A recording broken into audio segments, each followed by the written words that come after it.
अस्सलाम वालेकुम, मैं हूं शाहजेब खानजादा। कल ऑपोजिशन की तहरीक का पहला जलसा होने वाला है। 24 घंटों के अंदर ऑपोजिशन पंजाब में अपना पावर शो करेगी। ये पहला जलसा ही वाजे करेगा कि ऑपोजिशन कितनी मुत्तहिद है, किस बयानिए के साथ है। तैयारियां शुरू हो चुकी हैं। ऑपोजिशन ने हुकूमत पर दबाव बढ़ाना भी शुरू कर दिया है। तमाम बड़ी छोटी ऑपोजिशन जमातों की क़यादत कल गुजरावाला के लिए निकलेगी। कल नून लीग की नायब सदर मरियम नवाज जाती उमरा से जलसागाह के लिए रवाना होंगी।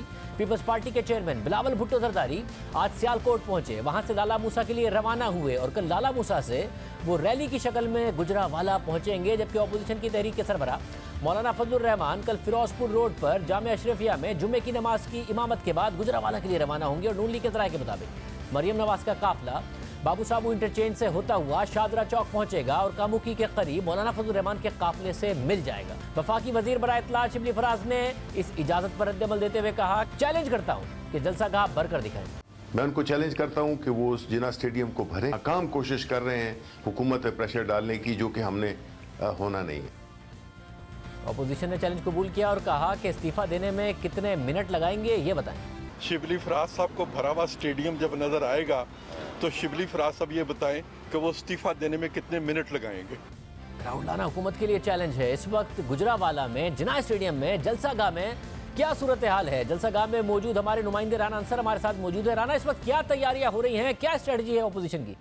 जी शाहजेब, मैं इस वक्त जिना स्टेडियम गुजरावाला में मौजूद हूँ, जहाँ पाकिस्तान डेमोक्रेटिक मूवमेंट कल अपना जलसा करने जा रही है। यहाँ पर तकरीबन 20,000 अफराद के बैठने की गुंजाइश मौजूद है। तो इसका मतलब ये है कि अपोजिशन जमातों ने अगर इस जलसागाह को भरना है, इस स्टेडियम को कल भरना है, तो 25,000 से ज़ायद अफराद को उन्हें जलसागाह तक लाना होगा। नून लीग के जो कायदीन हैं, राना सनाउल्लाह, मरियम औरंगज़ेब, जावेद लतीफ़, परवेज़ रशीद, वो भी गुजरावाला रोज़ाना आ रहे हैं। कॉर्नर मीटिंग से ख़िताब किया जा रहा है, अपने कारकुनों को मुतहर्रक किया जा रहा है। मौलाना फजलुर रहमान की जो जमात है उनके भी यहाँ पर काफ़ी कारकुन हैं। इसी तरह पीपल्स पार्टी के कारकुन भी यहाँ पर मौजूद हैं। तो शहर की सियासी सूरत हाल जो है वो जो सियासी पारा है वो हाई है। अब देखते हैं कि क्या कामयाबी हासिल होगी। ख्वाजा आसिफ साहब हमारे साथ मौजूद है। ख्वाजा साहब बहुत शुक्रिया। ख्वाजा साहब, आमतौर पर देखा गया है कि जब बहुत सारी पार्टियां मिलकर जलसा करें तो आमतौर पर एक दूसरे पर रिलाय करने लग जाती हैं कि वो लेके आएंगे वो लेके आएंगे, और जलसे फ्लॉप भी हो जाया करते हैं। आपकी अपनी तैयारी है या आप भी मौलाना पर दूसरों पर रिलाय कर रहे हैं? देखिए, गुजरावाला डिवीजन जो है ना, वो सारी की सारी अल्लाह के फजल से PMLN ने पिछले इलेक्शन में बावजूद तमाम तर हालात के वाकयात के हमने जीती हुई है। एक जलसा 2012 में मियां नवाज शरीफ साहब ने यहाँ पे इसी स्टेडियम में एड्रेस किया था। मैं वहाँ पे मोटरसाइकिल पे पहुंचा था। मैं अपना काफिला लेके जो है गुजरावाले शहर में एंटर हो गया था, लेकिन जलसागाह में नहीं, मेरी जगह नहीं थी। और मैं मोटरसाइकिल पे वहाँ पे पहुंचा और बड़ी मुश्किल से मैं स्टेज तक पहुंच सका। मुझे आज भी याद है। तो ये जोशो खरोश जो इस वक्त नजर आ रहा है, ये उस वक्त से बहुत ज्यादा है। वो एक पार्टी का शो था, PMLN का शो था, जिसको मियां नवाज शरीफ साहब ने एड्रेस किया था। कल जो है 3, 4, 5, 6 पार्टीज का जो है ना शो है, और डेफिनेटली उससे बहुत ज़्यादा इंशाअल्लाह ताला जो है ना ये मजमा वहाँ पे होगा। मुझे जो इस वक्त कमिटमेंट नज़र आ रही है और जो जोश नज़र आ रहा है वो अनप्रेसिडेंटेड है। पहले मैंने इतनी कमिटमेंट और जोश जो है और वलवला जो है वो वर्कर्स में और आवाम में मैंने नहीं देखा था। और उसका एक बहुत बड़ा जो वजह ये है कि इस वक्त पाकिस्तान के रूलर्स में महंगाई एक बहुत बड़ा इशू है, जिससे कोई शख्स भी जो है ना उससे बच नहीं सका। एक आम आदमी जो है गली मोहल्ले में या किसी गांव में रहने वाला, कोई रेडी वाला या गाड़ी वाला या कोई अमीर आदमी भी जो है, हर शख्स जो है उससे इफेक्ट हुआ है। और ये इस गवर्नमेंट के खिलाफ जो सबसे बड़ी ग्रीवियंस जो है, और पिछले 2 साल में जो इनकी अनपॉपुलैरिटी जो है बिल्टअप हुई है कि ये एक लाइबिलिटी बन गए हैं, नेशनल लाइबिलिटी बन गया है इमरान खान जो है इस वक्त। जो लोग इसको सपोर्ट कर रहे हैं, जो लोग इसको वोट किया, जिन लोगों ने, जो लोग इसके हमायती थे, जो इसकी तब्दीली का कॉन्सेप्ट जो है, जो सो कॉल्ड आइडियोलॉजी है उसको सपोर्ट करते, वो अब डिसोन कर रहे हैं या कम से कम मायूस हो के जो है ना वो घर बैठ के हैं। He has disappointed everybody। इस वक्त जो है आप इनकी अपनी कैबिना में देख लें, अपनी पार्टी में देख लें, वो एक तज़ब्ज़ब का आलम है। वो कल जो है इन्होंने सेशन बुलाया है। सेशन जो था वो मंडे को था। कल बुलाया है कि अपोजिशन नहीं होगी और मौसूफ आके तकरीर कर देंगे। जिस बंदे में इतनी जुर्रत नहीं है, इतना कॉन्फिडेंस नहीं है कि वो अपोजिशन की मौजूदगी में बैठ के तकरीर कर सके या अपोजिशन के सामने खड़ा होकर तकरीर कर सके, उसका क्या उसका इसका मतलब है कि खुद उसको भी इस बात का एहसास है कि मैं कोई शक्ल नहीं दिखा सकता अपनी, ना पार्लियामेंट में ना पार्लियामेंट के बाहर। आए कंटेनर लगाए ना डी चौक में और फिर जलसा करके देखे या कहीं और जलसा करके दिखाए, मगर तो ये लगेगा कि इसकी क्या इस वक्त औकात है। तो ख्वाजा साहब, अब ये एहसास है नून लीग में कि जो महंगाई है वो ही हमारा थीम होगा, वही बयानिया होगा, या फिर वो जो बयानिया है वोट को इज्जत और जो दूसरे मामलात हैं, इदारों की मुदाखलत, उस पर भी फोकस होगा? क्योंकि ज़ाहिर शहबाज शरीफ साहब अब जेल में हैं और अगर नवाज शरीफ साहब तकरीर करते हैं, मरियम नवाज साहिबा लीड करती हैं, तो फिर एक ही बयानिया जाएगा। आपकी जमहूरी पार्टी है, उस बयानिया से इख्तलाफ रखने वाले भी लोग हैं, मगर पार्टी में क्या फिर एक ही बयानिया जाएगा? महंगाई के ऊपर यही थीम होगा आपका? देखें, दो बयानी है ये, जो दो इश्यूज की आपने बात की है ना, एक महंगाई का इशू और एक वोट का जो इशू है वो एक कंसेप्चुअल इशू है, वो एक नजरियाती इशू है, वो एक आईनी और नजरियाती इशू है। वो तो उसके ऊपर वो तो हमारी असास है, उसके ऊपर तो पाकिस्तान की जो पॉलिटी है, पाकिस्तान का जो स्ट्रक्चर है वो उसके ऊपर खड़ा है। महंगाई जो इशू जो है वो तो कल महंगाई नहीं थी, आज महंगाई है। कल अल्लाह करे हालात बदलें, इनसे जान छूटे, इमरान खान से हमारी जान छूटे, इनकॉम्पिटेंट और करप्ट लोगों से हमारी जान छूटे, तो हो सकता है महंगाई खत्म हो जाए। लेकिन जो वोट की इज्जत है उसको हमने गार्ड करना है, उसको आइन को जो है वो वहां पे आइन के जो पैरामीटर्स हैं, आइन की जो हदूद हैं, उनको इतना क्लैरिटी उनमें लानी है, इतना उसको डिफाइन करना है कि उनको वायलेट ना कोई कर सके। तो इसलिए ये दो चीजें जो है कंपेरेबल नहीं है, ये अपनी अपनी जगह जो है इनकी इंपॉर्टेंस है। मगर ख्वाजा साहब, तकारीर में और मूवमेंट में ये कि इमरान खान इस महंगाई का जिम्मेदार है या फिर इस सब कुछ जो हो रहा है इमरान खान को लाने वाले जिम्मेदार हैं, इस बयानी का फर्क नजर आएगा? देखिए, ये अब मेरा ख्याल है कि जिनकी तरफ आप इशारा कर रहे हैं उनके लिए मैं जो बार बार कह रहा हूं उनके लिए भी लायबिलिटी बन गया। ये ज्यादा देर वो जो जिन लोगों पे ये आपने इशारा किया है, या मैं कह देता हूं कि एस्टेब्लिशमेंट की तरफ आपने इशारा किया है, वो इसका बोझ नहीं उठा सकते।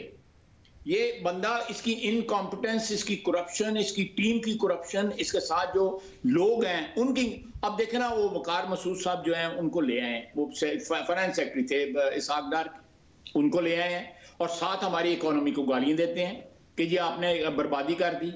उसी शख्स को who was the manager of the economy under Ishaq Dar, उसको ये ला के इन्होंने स्पेशल असिस्टेंट बना दिया। हमारे लिए तो ब्यूरोक्रेट था, इनके लिए इन्होंने पॉलिटिकल अपॉइंटी उसको कर दिया, कैबिनेट में बिठा लिया। तो अब देखेंगे कितनी बेसिक कॉन्ट्रडिक्शंस हैं इनके अंदर जो है।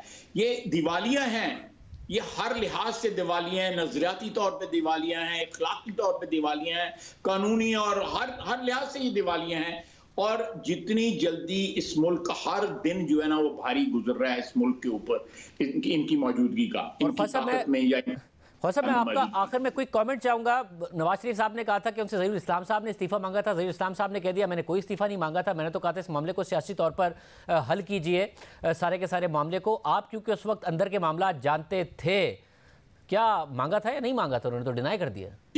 मांगा था, मैं नाम भी ले सकता हूं जो किसी वक्त आपको वैसे बता दूंगा जी, जो साहब पैगाम लेके आए थे। ख्वाजा साहब यही बता देना, आप मुझे बता देंगे, मैं थोड़ी बात कंप्लीट हो लेने। जब वो इस्तीफा लेने आए थे मियां साहब की, तो उसकी बेगम साहिबा ने पूछा था कि आप कहाँ जा रहे हैं? उन्होंने कहा मैं नवाज शरीफ से इस्तीफा लेने जा रहा हूँ। उसने कहा उसने गन पॉइंट के ऊपर 12 अक्टूबर को इस्तीफा नहीं दिया, तेरे कहने पर किस तरह इस्तीफा देगा? और वो ज़हीरुल इस्लाम साहब का पैगाम लेके आए थे।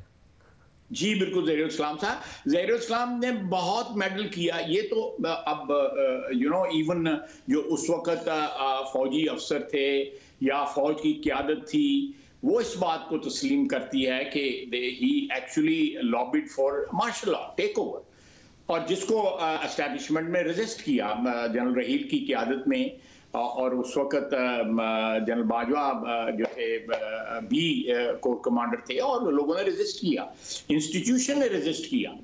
वो एक अपने मिशन के ऊपर लगे हुए थे, और मैं समझता हूं कि उनमें इतनी इखलाकी जुर्रत होनी चाहिए उनके खिलाफ कौन सा मुकदमा बन जाए, हमने मुशर्रफ का क्या बिगाड़ लिया जो उनके खिलाफ कुछ हो जाएगा। उनको जरूरत होनी चाहिए इतनी कि वो जो है, हमारा वक्त आएगा ये सारे हिसाब किताब होंगे इंशाल्लाह ताला। तो ये आज नाम बताएंगे या दरमियान वाले बंदे का, या वो भी वक्त पे ही बताएंगे? नहीं, वो मैं आपके साथ शेयर कर लूंगा। वैसे जानते हैं मशहूर आदमी है, बहुत मशहूर आदमी है, लेकिन प्राइवेट सिटीजन है, ही इज अ बिजनेसमैन। बहुत शुक्रिया ख्वाजा साहब हमारे साथ मौजूद थे। होगा क्या कल और उसके बाद क्या होगा, तज्जियाकार क्या सोचते हैं, हामिद मीर साहब और फाद हुसैन साहब हमारे साथ मौजूद होंगे। में दोबारा खुशामदीद नाजरीन। हुकूमत अपनी जगह दावे कर रही है, ऑपोजिशन अपनी जगह बड़े बड़े दावे कर रही है। क्या इस वक्त सूरत हाल नजर आती है जबकि जलसे में एक दिन रह गया है? तो सीनियर सहाफ़ी, सीनियर तज्जियाकार हमारे साथ मौजूद हैं, हामिद मीर साहब, फाद हुसैन साहब, आप दोनों का बहुत शुक्रिया। हामिद मीर साहब, मैक्सिमम पोजीशन ली हुई है दोनों ने। एक हुकूमत कह रही है इन्हें जेल में डालेंगे, इनके खिलाफ मुकदमा जनवरी तक और ज़्यादा साबित हो जाएंगे। ऑपोजिशन कह रही है जनवरी तक इनका इस्तीफ़ा आएगा। आपके ख्याल में कौन अपनी पोजीशन से ज़रा पीछे हटेगा? इस वक्त तो दोनों की जो इंतहाई पोजीशन हो सकती है वो है। देखिए, इस वक्त तो ये लग रहा है कि हुकूमत जो है उसने कोशिश की है, मरकज़ी हुकूमत ने भी और सूबाई हुकूमत ने भी, कि जो अपोजिशन का जलसा है ये कामयाब क्यों नहीं हो रहा। तो ये कामयाब कराने के लिए जो भी कोई हुकूमत हथकंडे इस्तेमाल कर सकती है तो वो किए जा रहे हैं। मुझे तो ये लग रहा है कि ये जो इमरान खान साहब की हुकूमत और उस्मान बुज़दार साहब की हुकूमत है, ये मरियम नवाज शरीफ साहबा की या बिलावल भुट्टो ज़रदारी या मौलाना फजलुर रहमान की मुखालिफ नहीं है। ये तो बल्कि उनके लिए काम कर रहे हैं, क्योंकि ये जलसा जो है गुजरांवाला का, ये अगर रूटीन में होने देते तो ये एक रूटीन का जलसा होता। लेकिन जिस तरीके से इन्होंने पैनिक किया, पहले इन्होंने एक बगावत का मुकदमा कर दिया, उसके बाद बैनर उतारने शुरू कर दिए, फिर उसके बाद कंटेनर खड़े करने शुरू कर दिए, उसके बाद फिर मुकदमे दर्ज करने शुरू कर दिए, एक अजीबोगरीब। और फिर तमाम वुज़रा जो हैं वो प्रेस कॉन्फ्रेंसें कर रहे हैं, ट्वीट्स कर रहे हैं, बयानात दे रहे हैं, चैलेंज कर रहे हैं, स्टेडियम भर के दिखाओ। तो इस वक्त तक ये जलसा जो है ना, ये इंटरनेशनलाइज हो चुका है। आज कम से कम 3 जो गैर मुल्की सहाफ़ी हैं उन्होंने मुझसे रब्ता किया कि प्लीज़ हमें गाइड करें कि हमने गुजरांवाला जाना है और वहाँ जाके हमने जलसा कवर करना है, तो वह रात रहने का बंदोबस्त हम कहाँ पे करें, क्या वहाँ को पीसी आवारी है? मैंने कहा भाई वहाँ पीसी आवारी नहीं है, लेकिन आपको वहाँ पर रिहाइश मिल जाएगी। मैंने पूछा कि आप क्यों वहाँ जाना चाहते हैं? तो उन्होंने कहा जी कि पहले तो हमें नहीं था अंदाज़ा, लेकिन अभी हमें हमारे जो न्यूज़ रूम है उन्होंने कल से ये कहना शुरू किया कि ये बहुत ज़्यादा हुकूमत ने पैनिक किया हुआ, तो वहाँ कुछ ना कुछ लगता है होने वाला, तो आप ज़रूर जाएं। तो ये हुकूमत जो है उसने एक बुखलाहट है उसमें ऐसे इकदाम किए हैं कि पूरा पाकिस्तान नहीं, पूरी दुनिया की नज़रें अब गुजरांवाला पे मरकूज़ हो गई हैं। तो मुझे तो ये लगता है कि इसका क्रेडिट अपोजिशन को जाए ना जाए, लेकिन इमरान खान साहब को और उस्मान बुज़दार साहब को उसका क्रेडिट ज़रूर जाता है कि कल वहाँ पे एक बहुत बड़ा जलसा होगा। फाद हुसैन साहब, एक तरफ करप्शन का बयानिया है जो हुकूमत का है, जिस पर उन्होंने 2018 का इलेक्शन जीता, दूसरी तरफ वोट को इज्जत दो का बयानिया है जिस पर नून लीग ने 2018 का इलेक्शन हारा। मगर साथ इस बयानिए में महंगाई का बयानिया है जो ज़ाहिर है बहुत ज़्यादा है। इस वक्त आपको किसके बयानिए में ज़्यादा वजन नज़र आ रहा है? देखिए शाहजेब, जो करप्शन का बयानिया है वो तो कम से कम 2-2.5 साल से चल रहा है, और वो एक ऐसा बयानिया था जिसकी बुनियाद पे पीटीआई जो है वो हुकूमत में आ गई इलेक्शन जीत कर, और उसने जो है वो हुकूमत बना ली सेंटर में भी और सूबों में भी, 2 सूबों में भी। लेकिन उसके बाद हुआ कुछ यूं कि जैसे जैसे सूरत हाल तब्दील होना शुरू हुई, मामलात तब्दील होना शुरू हुए, चैलेंजेस जो हैं वो नए आने शुरू हुए, उनकी मुनासबत से पीटीआई का जो बयानिया था वो तब्दील नहीं हुआ। अब प्रॉब्लम ये हो रहा है कि इशू जो भी हो, चाहे वो महंगाई का हो, चीनी का हो, आटे का हो, या इकॉनमी का हो, या कोई भी मामला हो, उसका जवाब उसी बयानिए से आ रहा है जो आज से 3 साल पहले से चल रहा है कि जनाब ये तो डाकू हैं, ये तो चोर हैं, ये तो लुटेरे हैं। अब इशू ये हो रहा है कि इस वक्त असल मामला महंगाई का है, और अपोजिशन ने, मुझे लगता यूँ है कि ये जो मोमेंट है ये इन्होंने सही पकड़ लिया है, क्योंकि जो उनकी अपनी सियासत है, जो उनके अपने मामलात हैं वो तो एक तरफ, लेकिन इस महंगाई के साथ जो आने वाले चंद हफ्तों में और बढ़ेगी, शायद जो अपोजिशन है उसके बयानिए को और ज़्यादा फ़रोग मिले और हुकूमत का बयानिया जो है वो कुछ हद तक जो है वो उसके नीचे आ जाए। और अभी तक क्या सही तरीके से हैंडल कर रही है? जैसा कि हामिद मीर साहब ने कहा कि हुकूमत ने और ज़्यादा अहमियत दे दी है अपने इकदाम से, आपके ख्याल में सही हैंडल नहीं किया अभी तक हुकूमत ने? नहीं, देखिए मीर साहब दुरुस्त कह रहे हैं, इसकी ज़रूरत नहीं थी। लेकिन अगर आप हुकूमती बयानात को देखें, आप वज़रा को देखें, आप उनके जो उनके मुख्तलिफ इक़दामात हैं उनको देखें, तो जाहिर बात है कि लग रहा है कि वो दबाव में आ गए हैं, वो परेशान हैं, और शायद उनको भी ये लग रहा है, और जो कि इस तरह की बातें उनकी अंदरूनी मीटिंग्स में हुई भी हैं, कि ये जो महंगाई, खुसूसन जो महंगाई का मामला है, जो महंगाई का तूफ़ान है, उससे जब अपोजिशन की ये मुहिम जो है वो जुड़ेगी तो मामला जो है वो कहीं भी जा सकते हैं। तो मेरा ख्याल है हुकूमत परेशान भी है और उस परेशानी का इजहार भी कर रही है, जिससे वो और ज़्यादा दबाव में आ रही है। और हामिद मीर साहब, हुकूमत ने दो ही पहले ये चैलेंज कर दिया कि जी आप जलसा का भर के दिखाएं, नून लीग ने चैलेंज कबूल कर लिया। अब हुकूमत साथ में ये बयानिया भी दे रही है कि अगर आपने बड़ा जलसा कर भी लिया तो तारीख में इमरान खान ने बहुत बड़े बड़े जलसे किए मगर हुकूमत नहीं गिरा सके, तो लोगों के आने से, जलसों से हुकूमतें नहीं गिरती। तो क्या ये बहुत बड़ी तादाद में लोग ले भी आए तो क्या हुकूमत पे कोई फ़र्क पड़ सकता है? देखें, ये बात तो दुरुस्त है कि माजी में बड़े बड़े जलसे हुए हैं और बड़े बड़े जलसों से हुकूमतें नहीं गिरती, लेकिन शाहज़ेब साहब, अब फाद साहब भी काफ़ी अरसे से जर्नलिज्म में भी हैं, मैं भी इतने अरसे से जर्नलिज्म में हूँ। हमने बड़ी बड़ी तहरीकें देखी हैं, हमने बहुत सी हुकूमतें देखी हैं। हमने जो जुनेजो साहब की हुकूमत थी जब हमने सहाफ़त शुरू की, और फिर उसके बाद बेनज़ीर भुट्टो साहब आए, फिर नवाज़ शरीफ साहब आए, फिर बेनज़ीर साहब आए, फिर नवाज़ शरीफ आए, फिर उसके बाद परवेज़ मुशर्रफ साहब का दौर आ गया, उसके बाद फिर अब इमरान खान साहब की हुकूमत है। जितनी तेज़ी के साथ इमरान खान साहब की हुकूमत अनपॉपुलर हुई है और जितनी ज़्यादा बड़ी बड़ी बातें जो हैं इमरान खान साहब और उनके वज़ीर करते हैं, और जिस तरह मैं देखता हूँ कि कुछ उनकी हुकूमत के जो चेहरे हैं, उनके जो स्पोक्स पर्सन हैं, वो उनके इलेक्टेड वज़रा और उनके इलेक्टेड नुमाइंदे नहीं हैं। उनको घेरा हुआ है कुछ अनइलेक्टेड लोगों ने जो कौंसलर का इलेक्शन भी नहीं जीत सकते। वो लोग जो है लगता है वो हुकूमत चला रहे हैं, और उसकी वजह से जो आपने भी नोट किया होगा कि बहुत से जो इलेक्टेड लोग हैं, सीनियर वज़ीर हैं, वो बोलते ही नहीं हैं। वो कहते हैं हमें क्या ज़रूरत है जाकर डिफेंड करने की, ये करे जाके शहजाद अकबर डिफेंड करे, ये शहबाज गिल जाकर डिफेंड करे, और लोग जो रखे हुए हैं ये करें डिफेंड। तो हुकूमत जो है उसका जो बयानिया है वो कुछ पता ही नहीं है किसी को क्या है। अब जिस तरह आज शेख रशीद साहब जो हैं उन्होंने कह दिया जी दिसंबर तक मुस्लिम लीग नून के 10-12 बंदे टूट जाएंगे और शायद हकान अब्बासी साहब गिरफ्तार हो जाएंगे। अब एक वजीर जो है वो जब कह रहा है, पेशीन गोई कर रहा है, प्रेडिक्शन कर रहा है कि शायद हकान अब्बासी गिरफ्तार हो जाएगा, और वो जब गिरफ्तार हो जाएगा, अगर वो हो जाते हैं गिरफ्तार, तो क्या लोग क्या सोचेंगे कि ये तो उनको पहले से पता था।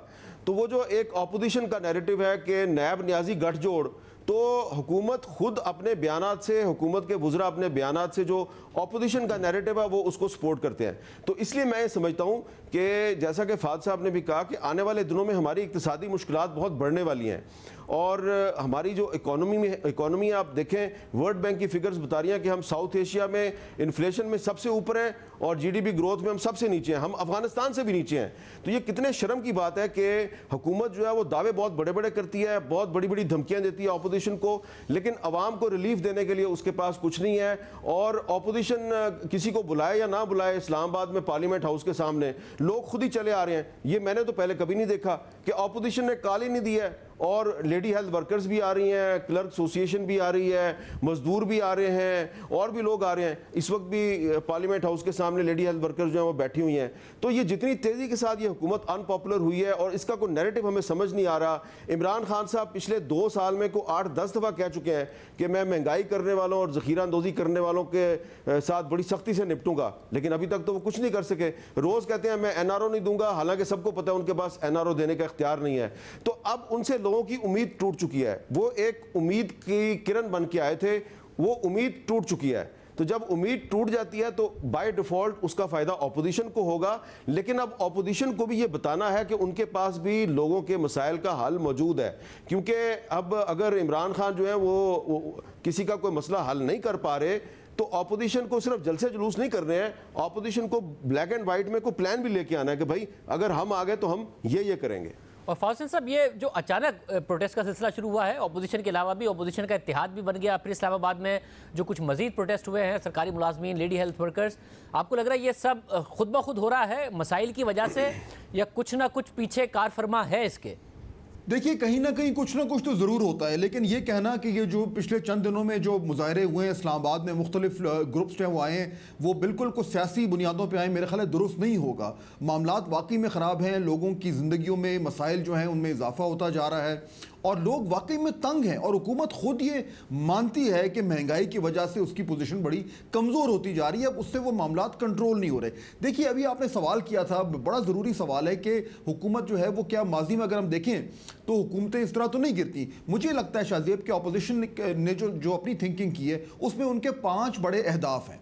पहला हदफ तो ये, पहला लेवल ये कि वो इन मुजाहरों से, इन जलसों से और कुछ ना हो तो वो गवर्नमेंट को कमज़ोर कर देंगे और अपना जो बयानिया है वो अपना हावी कर देंगे, पहली चीज़। दूसरा हदफ ये होगा कि वो इस प्रेशर से गवर्नमेंट को निगोशिएशन टेबल पे लाएं, अपने लिए कुछ स्पेस क्रिएट करें। तीसरा हदफ ये होगा कि गवर्नमेंट को इतना वीक करें कि उसकी परफॉर्मेंस जो है वो और ख़राब हो जाए और वो मुकम्मल तौर पर डिफेंसिव पे आता है। चौथा हदफ ये होगा कि इस्टेब्लिशमेंट के ऊपर भी प्रेशर आए और कुछ हद तक इस्टेब्लिशमेंट से भी कोई निगोशिएशन हो, और कुछ नहीं तो जो नेक्स्ट इलेक्शन होने उसके हवाले से कुछ ग्राउंड रूल्स हैं वो इस्टेब्लिश हो जाएं। और आखिरी हदफ शाहजेब 5वां मेरा ख्याल में होगा कि और ये सब कुछ ना हो तो फिर फाइनली ये अटेम्प्ट होगी कि हुकूमत को गिराया जाए। तो मेरा ख्याल है ऑप्शंस बहुत हैं, देखना ये है कि ऑपोजिशन का जो डार्ट है वो किधर जाकर लगता है। बहुत शुक्रिया।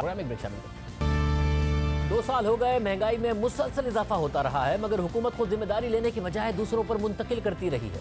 पहले जिम्मेदारी मीडिया पर डाल दी, फिर माफिया का नाम लिया, फिर गुज़िश्ता हुकूमतों पर डाल दी, फिर सूबों पर जिम्मेदारी डाल दी, और अब हुकूमत महंगाई में इजाफे की वजह आलमी मंडी में खाने पीने की चीज़ों में इजाफे को करार दे रही है। कल भी वज़रा ने दावा किया कि कीमतों में इजाफा असल में बैनुल-अक़वामी कीमतों में इजाफे के रुझान की वजह से है। आज वफाकी वज़ीर हम्माद अज़हर ने ट्वीट किया कि आलमी खुराक की कीमतों में इजाफा कोरोना के बाद सप्लाई में रुकावटों की वजह से हुआ। वफाकी और सूबाई हुकूमत इंतजामी और माली इक़दाम उठाएंगी ताकि ज़रूरी अशिया की कीमतों में इस्तेहकाम आए। साथ ही उन्होंने ब्लूमबर्ग का एक ग्राफ भी शेयर किया जिसके मुताबिक जून के बाद आलमी मंडी में खाने पीने की चीज़ों की कीमतों में इजाफा हुआ है, मगर इसी ग्राफ के मुताबिक दिसंबर में कोरोना वायरस आने के बाद कीमतें गिरती चली गईं। 6 महीने तक बहुत कम सतह पर रहीं, मगर पाकिस्तान में महंगाई इन 6 महीने में भी बुलंद सतह पर रही। दुनिया में खाने पीने की चीज़ों की कीमतों में तेज़ी से कमी आ रही थी, तो उस वक्त भी पाकिस्तान में खाने पीने की चीज़ें महंगी थी। दुनिया की कीमतों में कमी की रफ्तार से पाकिस्तान में कमी नहीं हुई। फिर दूसरी बात यह है कि CPI बास्केट के मुताबिक एक आम शहरी के रोज़ाना के अखराजात में से खाने पीने की चीज़ों का हिस्सा 34.5% है, और खाने पीने की ज़्यादातर चीज़ें पाकिस्तान में ही पैदा होती हैं, बैरून मुल्क से नहीं मंगवाई जाती। इस साल चीनी और गंदम दरामद की गई, मगर वो भी अगस्त में। मगर खाने पीने की चीज़ों में इजाफे का रुझान गुज़िश्ता 2 बरस से जारी है। एक आम शख्स जो खाने पीने की चीज़ों पर 34.5% खर्च करता है, उसमें गंदम और गंदम से बनने वाली अशिया का हिस्सा 6% है। गंदम इस साल अगस्त में दरामद की गई, मगर गंदम तो गुज़िश्ता 2 सालों से महंगी होती चली गई। इसी तरह चावलों का हिस्सा 1.5% है। चावल की पैदावार पाकिस्तान में ही होती है। 9% हिस्सा दूध और दूध से बनने वाली चीज़ों का है, ये भी पाकिस्तान में पैदा होती हैं, मगर 2 साल से बेपनाह महंगा हुआ है। फल का हिस्सा 1.4% है, सब्जियां 1.8% है, और चीनी का हिस्सा 1.6% है, ये भी पाकिस्तान में ही पैदा होती हैं। मगर 2 साल में दुनिया और खित्ते के मुकाबले में पाकिस्तान ने ज़्यादा महंगाई देखी। इस वक्त भी पाकिस्तान में महंगाई 9% है, खित्ते में 4.7% है। तो सवाल ये उठता है कि दुनिया में अगर कीमतें बढ़ी हैं तो उसी रफ्तार से भारत, बांग्लादेश, चीन और श्रीलंका में महंगाई क्यों नहीं हुई? यही नहीं, गुज़िश्ता बरस भी पाकिस्तान में महंगाई 10.5% थी, और भारत में 7.5%, चीन में 3%, बांग्लादेश में 5.5% और श्रीलंका में 3.5% थी। यानी गुज़िश्ता बरस भी पाकिस्तान में महंगाई खित्ते से ज़्यादा थी, आज भी दुगनी है। पाकिस्तान में महंगाई हुई है तो उसकी वजह फैसलों में ताख़ीर है। अगर सिर्फ गंदम की बात की जाए तो 4 ऐसे मौके थे कि जब हुकूमत बर वक्त इक़दाम करके बहरान पर काबू पा सकती थी, आवाम को कीमतों से महफूज रख सकती थी। रवां साल जब अप्रैल में गंदम की फसल तैयार हुई तो उस वक्त ही पता चल गया था कि गंदम की पैदावार का हदफ 27 मिलियन टन था, गंदम पैदा हुई है 25 मिलियन टन, बड़ा शॉर्टफॉल था। उस वक्त ही हुकूमत अगर चाहती तो बहरान पर काबू पा सकती थी। फौरी तौर पर शॉर्टफॉल को दूर करने के लिए इक़दाम किए जाते, स्टॉक जमा करना शुरू कर दिया जाता, तो बाद में बहरानी सूरत हाल पैदा ना होती। दुनिया में कई ममालिक ऐसे हैं जिन्होंने गंदम के मुमकिना बहरान की वजह से पहले से तैयारी कर ली थी और गंदम की बर वक्त खरीदारी करके अपने ज़खायर बनाए। उर्दन के पास इस वक्त 17 महीने के ज़खायर हैं। इसी तरह मिस्र ने अप्रैल से गंदम दरामद करना शुरू कर दी, यानी जब खुद मिस्र की अपनी गंदम की कटाई हो रही थी तो उन्होंने उस वक्त आलमी मार्केट से दरामद करना शुरू कर दी, अपने ज़खायर में इजाफा करते चले गए और कम कीमत पर बैनुल-अक़वामी मार्केट से गंदम खरीदने में कामयाब हुए। और अपने गंदम के ज़खायर में 51% तक इजाफा किया, मगर हुकूमत पाकिस्तान ने कम कीमत पर गंदम दरामद करने और बहरान से बचने का यह मौका ज़ाया कर दिया और पाकिस्तान में ज़ख़ीरा अंदोज़ी और स्मगलिंग होती रही। इसी तरह मई में हुकूमत को दूसरा मौका मिला। 85 लाख टन के हदफ के मुकाबले में हुकूमत 64 लाख टन गंदम ही खरीद सकी, यानी 20 लाख टन गंदम कम खरीदी गई। मार्केट पर नजर रखने वालों को अंदाजा हो गया कि अब मार्केट में तेजी आएगी, कीमतों में इजाफा होगा, मगर हुकूमत को हालात की संगीनी का अंदाजा लगाने में वक्त लगा। आटा मिल मालिकान जो रिवायती तौर पर 15 से 18 लाख टन गंदम खरीदते थे, हुकूमत ने उन्हें भी गंदम खरीदारी से बाहर रखा, जिसके बाद उन्होंने मार्केट से गंदम की खरीदारी की शुरू कर दी, जिसके बाद मार्केट में गंदम की डिमांड 15 से 20 हज़ार टन रोजाना हो गई और डिमांड बढ़ने के बाद कीमतों में और इजाफा हो गया। ये दूसरा मौका था कि जब हुकूमत चाहती तो बर वक्त इकदाम करके सूरत हाल को बेहतर बना सकती थी और बैनुल अक़वामी मार्केट से सस्ती गंदम खरीद कर ज़र मुबादला भी बचा सकती थी और आवाम को रिलीफ भी दे सकती थी। मिस्र और उर्दन ने यही किया, मगर हुकूमत पाकिस्तान ने यह मौका भी ज़ाया कर दिया। फिर हुकूमत को तीसरा मौका मिला जून में, जब हुकूमत को एहसास हुआ कि गंदम दरामद करनी पड़ेगी। हुकूमत ने फैसला तो कर लिया, मगर उस फैसले पर अमल दरामद में 1 महीना लगा दिया। बाकायदा नोटिफिकेशन 21 जुलाई को जारी किया गया और 1 महीना ताखीर से हुकूमत ने तीसरा मौका भी ज़ाया कर दिया और कीमतें आलमी मार्केट में बढ़ना शुरू हो गई। हुकूमत ने गंदम दरामद करने की इजाज़त दी, मगर साथ ही ड्यूटी की माफ़ी के लिए कम से कम 5 लाख टन गंदम दरामद करने की शर्त रख दी थी, जिसके बाद छोटे इंपोर्टर्स दरामदी अमल से बाहर हो गए थे। मजीद वक्त ज़ाया हुआ। अगर छोटे इंपोर्टर्स को वक्त पर इजाज़त दे दी जाती तो पाकिस्तान बैनुल अक़वामी मार्केट से कीमतें बढ़ाए बगैर आहिस्ता आहिस्ता गंदम जमा कर लेता, जैसा कि मिस्र और उर्दन ने किया, मगर यह मौका भी ज़ाया कर दिया गया। और जब बहरान पैदा हुआ, कीमतें आपे से बाहर हुई, तो फिर जब पाकिस्तान आलमी मंडी में गया तो 30 लाख टन गंदम के डिमांड के साथ गया। इतनी भारी मिकदार की वजह से आलमी मंडी में गंदम की कीमतों में इजाफा हो गया। आलमी मार्केट में गंदम की कीमत $230 फी टन से बढ़कर $280 फी टन हो गई। $50 फी टन का फर्क आ गया और ये पाकिस्तान की तरफ से 30 लाख टन गंदम की डिमांड की वजह से हुआ। और अब पाकिस्तान में महंगी गंदम खरीद कर ज़र मुबादला भी ज़ाया किया जा रहा है और फिर हुकूमत को सब्सिडी भी देनी पड़ रही है। बार बार मौका ज़ाया किया गया। अवाम ने लोकल मार्केट में महंगी कीमतों की सूरत में कीमत अदा की और अब हुकूमत ज़र मुबादला ज़ाया करेगी, टैक्स की इनकम ज़ाया करेगी। हुकूमत चाहती तो बर वक्त फैसला करके सूरत हाल बेहतर बना सकती थी, मगर ऐसा नहीं हुआ। इसी तरह मई में शुगर कमीशन की रिपोर्ट आई। उस रिपोर्ट में बता दिया गया था कि गन्ने की हालिया पैदावार बमुश्किल ही मुल्क की ज़रूरत को पूरा कर सकेगी। हुकूमत के पास मौका था कि वो बर वक्त फैसला करती, चीनी दरामद कर लेती, वक्त पर चीनी आ जाती, मार्केट में डिमांड और सप्लाई का गैप नहीं आता और चीनी की कीमत में इस्तेहकाम आ जाता। अब हुकूमत 1.5 लाख टन चीनी दरामद कर रही है, मगर अवाम की जेब से 100 रुपए से ऊपर चीनी बेचकर माफिया अरबों रुपए कमा चुका है। अब हुकूमत को उम्मीद है कि चीनी की कीमत में दरामद होने के बाद 10 से 15 रुपए की कमी आएगी, यानी अब भी चीनी महंगी ही रहेगी। अगर बर वक्त फैसला हो जाता तो सूरत हाल मुख्तलिफ होती, मगर अब हुकूमत बगैर ड्यूटी के चीनी दरामद करके टैक्स के पैसे को भी ज़ाया करेगी, ज़र मुबादला भी ज़ाया करेगी। अवाम को चीनी अब भी हुकूमत के अपने बनाए गए शुगर कमीशन के मुताबिक 63 रुपये 13 पैसे पर नहीं मिलेगी और जो अरबों रुपए अवाम की जेब से निकाल लिए गए वो भी उन्हें वापस नहीं मिलेंगे। प्रोग्राम में एक ब्रेक शामिल करते हैं और जानेंगे कि क्या वाकई हुकूमत सही कह रही है या नहीं। माहिर मईशत खुर्रम शिराज साहब हमारे साथ मौजूद हैं। खुर्रम शिराज साहब, बहुत शुक्रिया। क्या हुकूमत ठीक कह रही है कि पाकिस्तान में कीमतों में इजाफा आलमी मार्केट में कीमतों में इजाफे की वजह से हुआ? इसमें बड़े इंटरेस्टिंग फैक्ट्स हैं। अगर आप दुनिया का मवाजना करें, दुनिया की फूड इन्फ्लेशन का मवाजना करें पाकिस्तान की फूड इन्फ्लेशन के साथ, तो 3 डिफरेंट जो है वो अगर पोर्शंस देखें आप पिछले 1 साल में, तो वो कंसिस्टेंट नहीं है। मिसाल के तौर पे पहला अगर आप पोर्शन देखें अक्टूबर 2019 से लेकर जनवरी 2020 तक का, ये 4 महीनों में पाकिस्तान की फूड इन्फ्लेशन 15% से उठ के 24% पे गई। और दुनिया का फूड जो इन्फ्लेशन का इंडेक्स है, जो यूनाइटेड नेशन का एक बेंचमार्क इंडेक्स है, वो जो है आधा हो गया, यानी कि 3.5% से गिर के 1.5% पे आ गया। इसका मतलब ये हुआ कि पाकिस्तान में एक एबनॉर्मल सिचुएशन रही है प्राइसेस की ड्यूरिंग दिस पीरियड। दूसरा पीरियड अगर आप लें जनवरी से लेकर अप्रैल तक का, यानी कि जिसमें पेंडेमिक भी आया, उसमें पूरी दुनिया में जो है प्राइसेस गिरी, लेकिन पाकिस्तान में रिलेटिवली इतनी ज़्यादा प्राइसेस नहीं गिरी। और अगर आप नंबर देखें तो पाकिस्तान जो 23-24% पे फूड चली गई थी इन्फ्लेशन, वो वापस 12.5% पे आ गई, लेकिन दुनिया का इंडेक्स 1.5% से गिर के एक्चुअली 3% नेगेटिव हो गया, यानी कि फूड इन्फ्लेशन एक्चुअली नेगेटिव हो गई, प्राइसेस गिरना जो है वो कम हो गई, तो बढ़ना कम हो गई इनफैक्ट। और उसके अलावा अगर अप्रैल से लेकर अक्टूबर अभी तक का पीरियड देखें तो पाकिस्तान की फूड इन्फ्लेशन 12.5 से उठ के 14.7% पे गई है, जबकि दुनिया की जो फूड इन्फ्लेशन का इंडेक्स है वो तकरीबन जो है वो माइनस से उठ के 2% पॉजिटिव हो गया। तो कंसिस्टेंसी ऐसी नहीं है कि सिर्फ पाकिस्तान इंटरनेशनल फूड प्राइसेस की वजह से यहाँ हमारे यहाँ जो इन्फ्लेशन जो है होती रही है, हमारे यहाँ लोकल फैक्टर भी है। उसमें 2 बड़े फैक्टर्स हैं। एक डिमांड सप्लाई का फैक्टर है, दूसरा सप्लाई मैनेजमेंट का है। इन दोनों में इश्यूज हैं। मगर खित्ते के दूसरे ममालिक से पाकिस्तान में महंगाई क्यों ज़्यादा है? देखिए बड़ा इंटरेस्टिंग पॉइंट है ये, क्योंकि अगर आप ये हमारी जो वीक मैनेजमेंट है, सप्लाई चेन मैनेजमेंट जो है वो वीक है, वो इससे भी रिफ्लेक्ट हो रही है कि खित्ते की जो इन्फ्लेशन है, महंगाई की शरह है, वो तकरीबन 4.5%, 4.5% के करीब है, और हमारी जो लेटेस्ट शरह आई है महंगाई की वो 9% है। इसका मतलब है हम 100% ज़्यादा है हमारी महंगाई पूरे रीजन की एवरेज से, और रीजन में इंडिया, चाइना, बांग्लादेश, श्रीलंका आते हैं, इनका एवरेज अगर आप देखें। और फूड इन्फ्लेशन जो ज़्यादा इंपॉर्टेंट होती है, बेसिक इन्फ्लेशन जिसे कहते हैं, वो हमारे यहाँ 14.7% है, और जो रीजन की एवरेज है वो 9.5% है। इसका मतलब ये हुआ कि 100% हम जनरल इन्फ्लेशन में ज़्यादा हैं, और 50% हमारे यहाँ फूड इन्फ्लेशन ज़्यादा है रीजन से। तो इसका मतलब ये हुआ कि अगर इंटरनेशनल प्राइसेस इम्पैक्ट कर रही हैं, तो क्या उनकी इन्फ्लेशन कम है रीजन की, तो क्या वो बेहतर मैनेज कर रहे हैं सप्लाई, उनकी आवाम को कम महंगाई का सामना करना पड़ रहा है, खासकर फूड इन्फ्लेशन का, कंपेयर टू पाकिस्तान जहां सप्लाई चेन में इश्यूज हैं, और हमें मैनेज सही करना चाहिए ताकि हमारी इन्फ्लेशन उनके लेवल्स पे आ जाए।